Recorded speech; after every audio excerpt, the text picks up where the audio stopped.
અત્યારે બે વર્ષ પહેલાંનો દાખલો ઉદાહરણ તો 6000 બાળકો માઇગ્રેશન કારણે સ્કૂલમાં હતા નહીં. તો મને એવી ઈચ્છા થઈ કે લોકોને અહીંયા જ કામ આપી શકાય તો બંને રોકી શકાય. એક તો બાળકોને એજ્યુકેશન બી સારું આપી શકાય અને સાથે વાલીઓને રોજગારી પણ મળી રહે.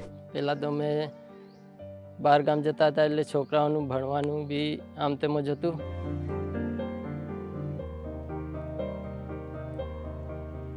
ભણવામાં પણ ડૉક્ટર કે.આર. શ્રોફ ફાઉન્ડેશન શિક્ષકો મૂકીને ફાઉન્ડેશનમાં જે ટ્રસ્ટમાં બાળકો ભણે છે એને વાંચન લેખન અને ગણનની પ્રેક્ટિસ કરાવે છે.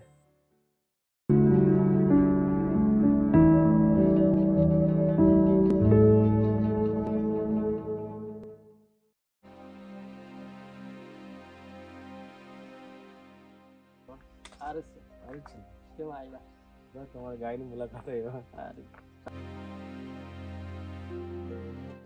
કેવો છે ગાય? હવે જતા કામ પર? ઘરે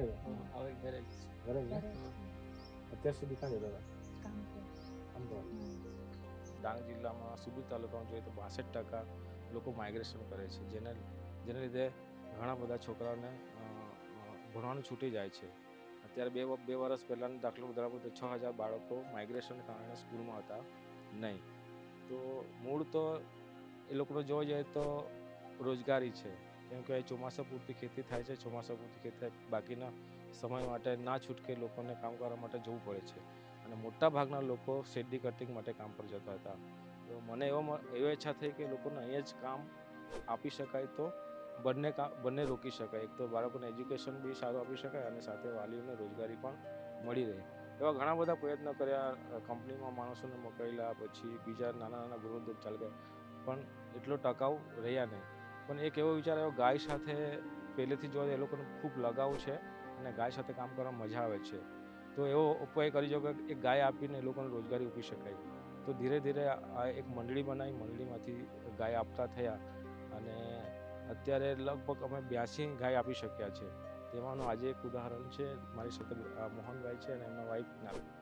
એ લોકો આખા વર્ષ માઇગ્રેશન થતા હતા. મારા 15-20 ઘરે રહે, બાકીનો સમય કોઈને કોઈ કામ માટે એ લોકોને જવું પડતું હતું. એમના બાળકોને પણ એમના મમ્મી પપ્પા પણ મૂકીને જવું પડતા હતા, જે બીજા ગામ રહે છે, જેના કારણે એ લોકોને આમ બી ભણવાનું, બીજા ગામ રહે તો બી પોતાના ગામમાં ભણી શકતા નથી, આમ બી એ લોકોને ભણવાનું અટકતું. આ પહેલી વાર આવું થયેલું છે. આ લોકો આ વર્ષે માઇગ્રેશન નથી થયા અને ઘરે રહીને જ બાળકો આજે ભણતા થયા છે અને 9000 જે બહાર કમાતા તે પણ આજે અહીં જ કમાય છે. સાથે ખેતી બી સાચવી શકે છે, ખેતીનું કામ બી કરી શકે છે, બાકી પોતાનું આજુબાજુ નાના મોટા પ્રસંગમાં હાજરી પણ આપી શકે છે. તો આ એક સારો એ પ્રયોગ છે. તો એના લીધે બીજા ઘણા બધા પરિવારોના બાળકો આજે રોકાઈ રહ્યા છે. અત્યાર સુધી મેં 82 ગાયોને લોન આપી છે, જેમાં સારામાં સારા જોવા જઈએ તો 12000 જેટલા એક ગાયમાંથી પગાર લીધો છે. ઓછામાં ઓછા જોઈએ તો 9000 થી 8000 રૂપિયા લોકોએ પગાર લીધો છે. ખર્ચો પાણી કાઢતા પણ એ લોકોના હાથમાં છેલ્લા 7000 રૂપિયા ઘરે આવે છે. આ બધા ગાયોના કામમાં સૌથી વધારે મને સપોર્ટ મળ્યો તો ડ્રીમ ફાઉન્ડેશન અમદાવાદ તરફથી મળ્યો છે, જે મને ગાયો માટે લોન માટે પૈસા આપે છે. એ પૈસા વગર વ્યાજે હું લોકોને આપું છું અને વગર વ્યાજે પાછા ત્યાં હું ચૂકવું છું, જેના કારણે ઘણો બધો ફરક પડ્યો છે. અમે પહેલાં બહાર ગામ જ જઈને કામ કરતા હતા. હમણાં ગાય લીધી છે એટલે ઘેરે જ, આ વર્ષે ઘેરે જ છે. અમે પહેલાં તો અમને પૈસા બરાબર નહીં મળતા હતા એટલે બહાર ગામ જવું પડતું હતું. પછી અમને ગૌતમભાઈ મળ્યા, એને અમને ગાયની લોન વિશે કીધું. પછી અમે ગાયની લોન લીધી. પછી ગૌતમભાઈ અમને ગાય અપાવી. પછી અમે પહેલાં તો અમે બહાર ગામ જતા હતા એટલે છોકરાઓનું ભણવાનું બી આમ તેમ જ હતું. દક્ષિણ ગુજરાતમાં એકદમ અંતરિયાળ વિસ્તારમાં ડાંગ જિલ્લામાં અત્યારે છું. ત્યાં જન કલ્યાણ ટ્રસ્ટ કરીને એક સંસ્થા કાર્યરત છે ગૌતમભાઈની.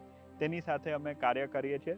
મુખ્ય ઓબ્જેક્ટિવ એ જ હતો કે અહીંયા બાળકોનું માઇગ્રેશન વધારે થતું હતું, તો જન કલ્યાણ ટ્રસ્ટ એના માટે હોસ્ટેલ ચલાવતું હતું.